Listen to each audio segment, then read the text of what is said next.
Au nom du Père et du Fils et du Saint-Esprit, Amen. Grande joie d'être là avec toi en ce samedi 18 juin.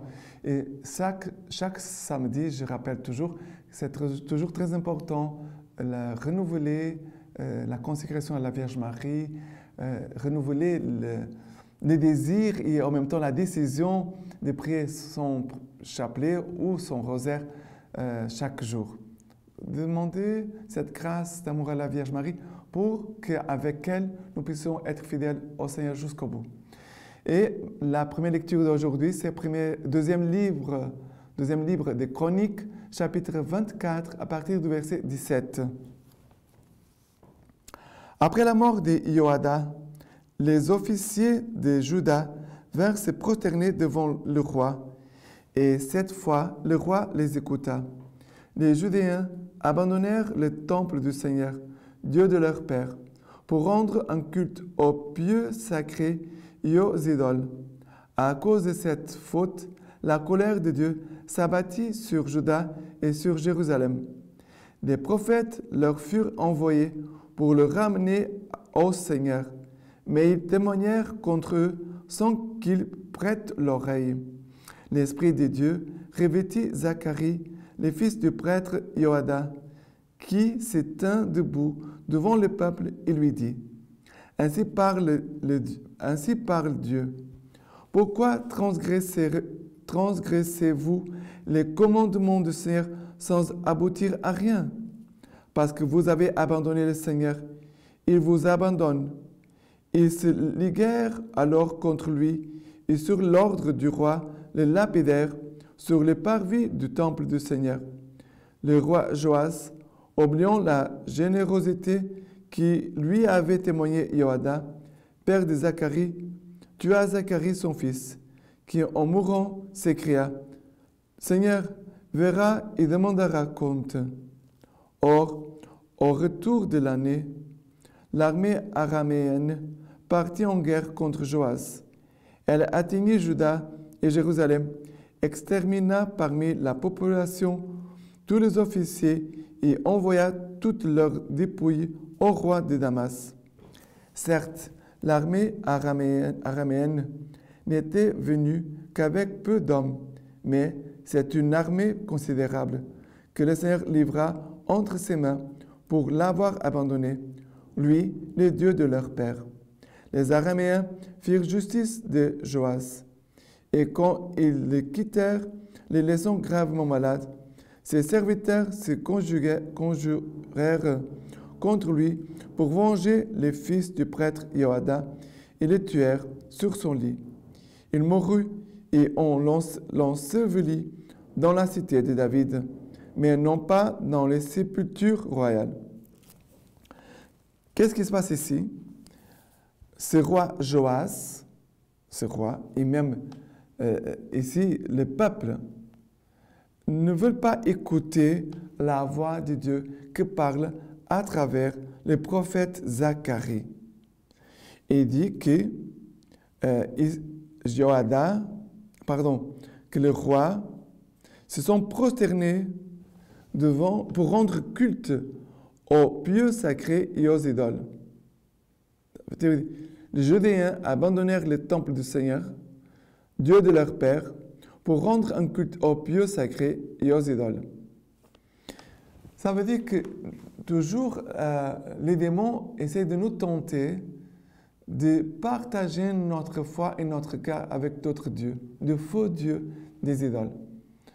C'est le cas ici. C'est un péché de manque de fidélité, d'amour et de soumission à Dieu. Manque d'amour, manque de foi et de soumission à Dieu. Ça veut dire que la grande tentation, même de nos jours, c'est toujours d'enlever Dieu. Dieu doit être au centre de notre vie. Et très doucement, discrètement parfois, on met une autre chose à la place de Dieu. Soit nous, soit l'argent, soit les plaisirs, soit les biens de cette terre. C'est pour cela que faire la lecture divina et avoir une vie spirituelle profonde nous aide toujours à mettre Dieu à sa place, à garder Dieu au centre de notre vie, de nous laisser guider par la foi et de soumettre à Dieu toutes choses, Parce que Dieu, il est l'unique, le premier et le centre de toutes choses dans notre vie chrétienne. Mais il faut faire toujours attention. Qui commande ta vie? Qui est au centre de ta vie? Quelles sont les motivations dans ta vie aujourd'hui? D'accord? Très important. Et alors, qu'est-ce qui se passe? Et ici, ils ne vont pas écouter le prophète Zacharie et ils vont les tuer. Le prophète Zacharie dit, « Pourquoi transgressez-vous les commandements du Seigneur sans aboutir à rien?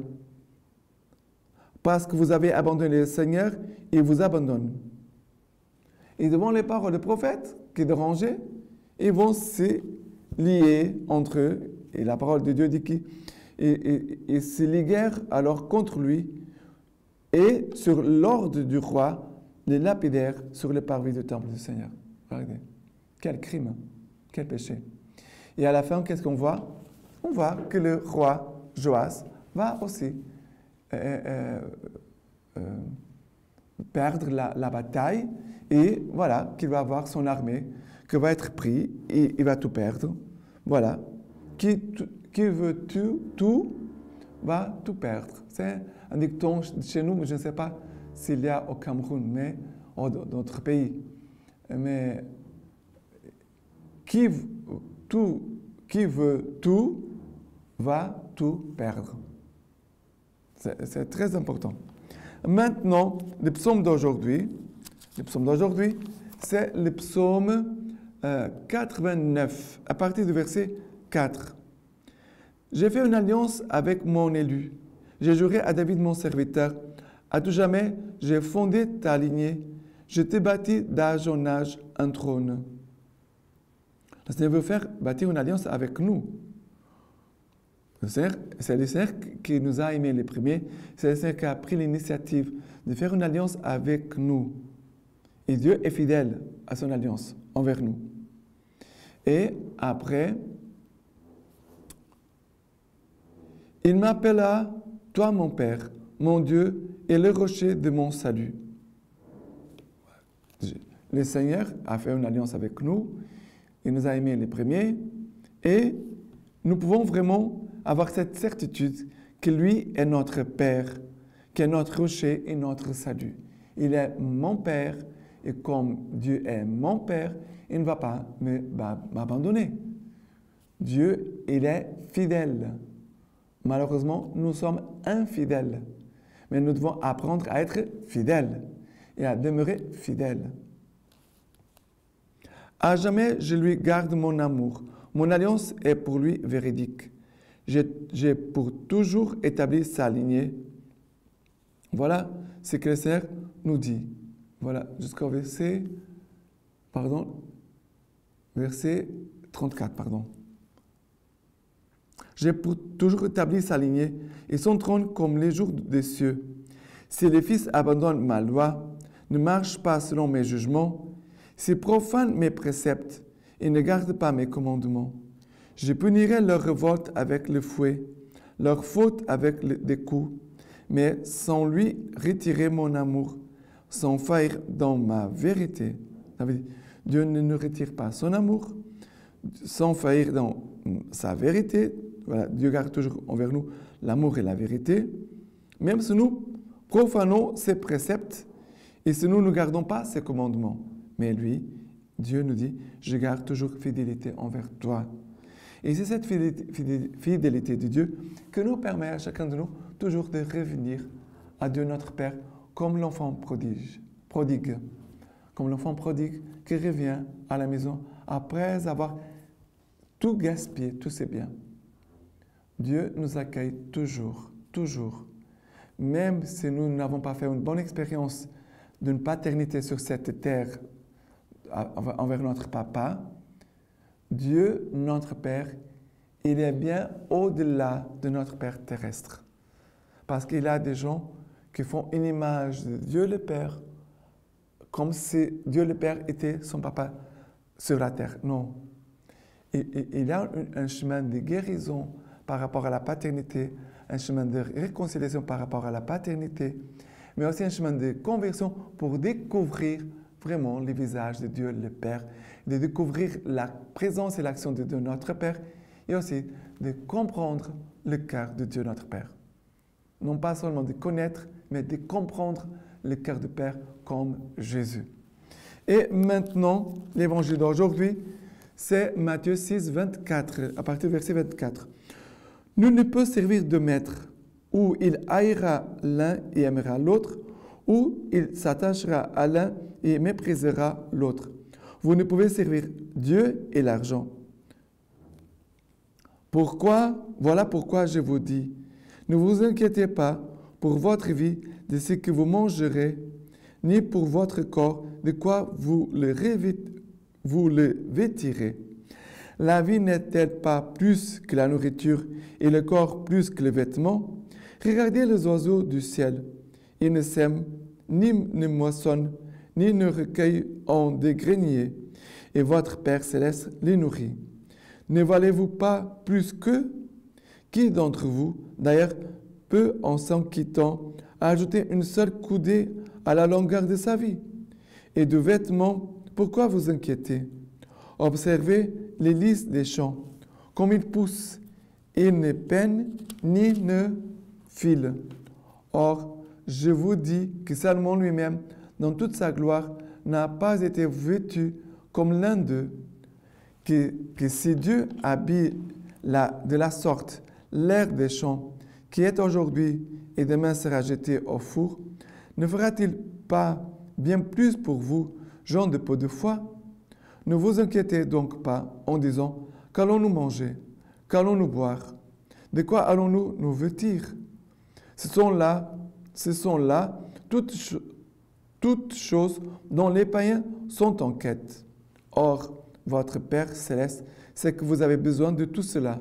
Cherchez d'abord son royaume et sa justice, et tout cela vous sera donné par surcroît. Ne vous inquiétez donc pas du lendemain. Demain s'inquiétera de lui-même. À chaque jour suffit sa peine. Alors, il y a ces questions. Ne vous inquiétez donc pas en disant qu'allons-nous manger, qu'allons-nous boire, de quoi allons-nous nous vêtir. Ce sont là toutes choses dont les païens sont en quête. Alors, Jésus est en train de nous dire, si nous pensons à manger, à boire et à nous vêtir seulement, si nous pensons qu'à ça, alors nous sommes des païens, nous ne sommes pas des chrétiens. Et Jésus après rajoute cette phrase. Or, votre céleste, c'est ce que vous avez besoin, c'est que vous avez besoin de tout cela. Le Père céleste sait tout ce dont nous avons besoin. Et après, cherchez d'abord son royaume et sa justice. Cherchez d'abord son royaume et sa justice. Et tout cela vous sera donné par ce croix. Mais cherchez d'abord son royaume et sa justice. Cherchez d'abord le royaume de Dieu et sa justice. Et après, Jésus va dire, et toutes ces choses et les autres choses dont vous avez vraiment besoin, je vous donnerai. C'est un chemin de conversion. C'est un chemin de conversion pour nous tous. Mais je comprends très bien que quelqu'un qui n'a pas à manger, de quoi à boire, cette personne vraiment souffre beaucoup. Et là, nous devons être sensibles aux frères et sœurs qui sont autour de nous, de voir est-ce qu'ils ont de quoi manger et de boire ou pas. Parce que la providence de Dieu, c'est sur croix. Toutes ces choses-là vous seront données par surcroît. C'est aussi une attitude de notre cœur. Sur mon cœur, la grâce abonde dans mon cœur, l'amour de Dieu abonde dans mon cœur. Aussi, mon cœur s'ouvrira envers les besoins de mes frères et sœurs. D'accord? Mais cette parole d'aujourd'hui nous dit, cherchez d'abord le royaume de Dieu et sa justice. Et tout cela vous sera donné par surcroît. Et maintenant, la lecture patristique d'aujourd'hui de Saint Cyprien. Qu'y a-t-il d'étonnant, frères bien-aimés, si le Seigneur nous a enseigné une telle prière, si notre Maître a résumé tous nos appels dans ces paroles qui nous sauvent? Le prophète Isaïe l'avait prédit lorsque, rempli de l'Esprit Saint, il parlait de la majesté et de la bonté de Dieu. C'est une parole parfaite, dit-il, qui contient toute justice, car par toute la terre, Dieu fera entendre une parole brève. En effet, lorsque le Verbe de Dieu, notre Seigneur Jésus-Christ, est venu pour tous les hommes, il a rassemblé savants et ignorants pour donner à tous sexes et à tout âge, les préceptes qui conduisent au salut. Et il a fait un magnifique condensé de ces commandements pour que la mémoire n'ait pas trop de difficultés à retenir. Il a voulu qu'on puisse apprendre rapidement ce qui est nécessaire à une vraie foi. Ainsi, pour enseigner ce qu'est la vie éternelle, il a résumé les mystères de cette vie avec une grande et divine concision en disant « La vie éternelle, c'est de te connaître, toi, le seul Dieu, le vrai Dieu, et de connaître celui que tu as envoyé, Jésus-Christ. » Voilà, que nous puissions vraiment connaître Dieu. Et maintenant, je vous laisse la bénédiction par les mains toutes pures de la Vierge Marie. Que tout puissant vous bénisse et vous garde, le Père, le Fils, le Saint-Esprit. Amen.